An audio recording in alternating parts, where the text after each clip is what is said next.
Et la plupart des patrons de PME, d'OTI que je vois me disent « mais c'est trop de tracas administratifs d'être gros, c'est trop compliqué, je préfère rester sous le radar ».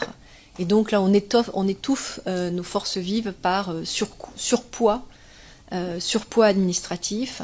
Quand je dirigeais une entreprise de technologie, j'avais calculé que la charge administrative mangeait à peu près 30% de mon bénéfice, c'est-à-dire tout ce qui est comptabilité, reporting, normes, réglementations, etc.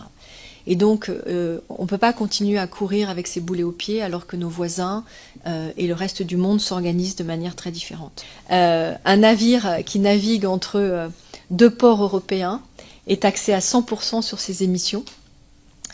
Un navire qui effectue une rotation entre un port européen et un port non européen est taxé à 50% de ses émissions. Donc concrètement, l'Europe crée elle-même son désavantage compétitif pour les ports européens. Et autre exemple, l'incapacité que nous avons de comprendre l'ensemble de la chaîne de valeur d'un produit. Une voiture produite en Europe comprend le coût des quotas carbone dont l'industriel européen a dû s'acquitter pour produire l'acier. Une voiture chinoise qui a utilisé un acier et qui est importée en Europe est exempte du MACR. On n'est pas sans atout.